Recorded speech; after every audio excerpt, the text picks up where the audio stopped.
There are two main ways to define social problems. One comes from the objectivist approach, and the other from the constructionist approach. According to the objectivist approach, social problems are conditions that undermine the well-being of some or all members of society. This approach to defining social problems is called objectivist because it treats social problems as having objectively measurable characteristics. By defining social problems as harmful conditions, all we need to do to identify specific social problems is look for conditions in society that have harmful outcomes for the well-being of certain or all members of society. Today, most social problems textbooks consider sexism and racism to be social problems.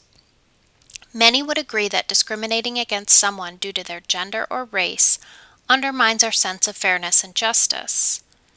These practices not only harm the groups being discriminated against, but by missing out on the contributions of those discriminated against, and by causing tensions and conflict between groups, sexism and racism can be considered harmful to society as a whole. The objectivist definition of a social problem seems like a fine definition, until we consider a few simple questions. Who decides what we consider harm? Who decides what type of harm should be taken seriously? Are all social conditions that cause harm considered social problems? Are social problems defined the same across societies and over time? Critics of this approach have identified three issues with the objectivist definition of social problems. The first issue with the objectivist definition of social problems is that conditions that can be considered harmful to members of society are not always treated as problems. Though most modern Americans consider sexism and racism to be social problems, we know that there are other cultures and other periods of time in American history in which these types of discriminatory practices were not considered problems and even considered normal, or the way things are supposed to be.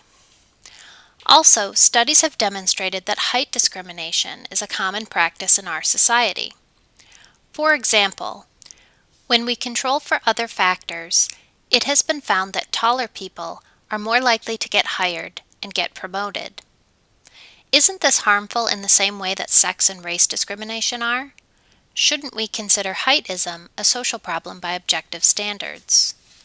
Many scholars would argue that racism and sexism have been taken seriously as social problems since the 1960s and 1970s, though both to varying degrees over time.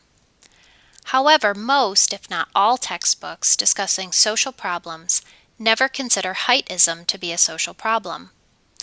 Because these three forms of discrimination have been treated differently over time, it is hard to argue that there is an evenly applied objective standard that tells us which conditions are sufficient for being a social problem.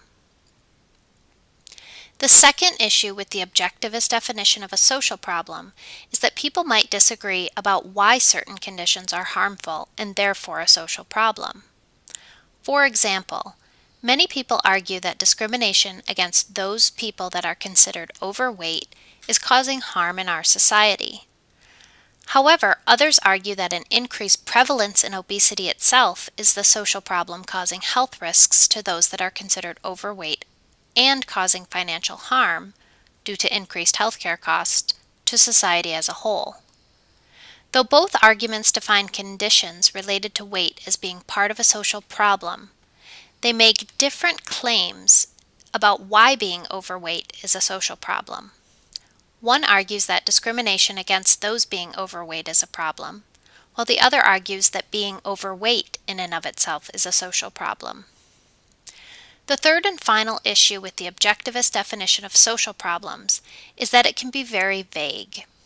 Some problems focus on the individual, like suicide or mental disorders, while others focus on the planet as a whole, like global warming or overpopulation. This leads to very broad and general definitions of what constitutes harm, to the point that the definition of a social problem becomes so vague that it isn't very meaningful. When looking for a common theme among social problems, we can see that the important thread tying them together is not that they cause harm to members of society. Remember, some conditions cause harm but are not considered social problems. Instead, it is that they are all considered by people to cause harm to members of society. So, for example, in some societies, the use of certain drugs might be considered harmful to members of society.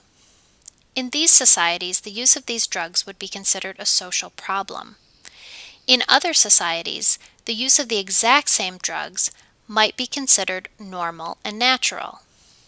In these societies, the use of these drugs is not considered a social problem. Additionally, people's views may change over time. As views change, maybe some of the societies that initially defined the use of certain drugs as harmful no longer consider the use of these drugs as a social problem.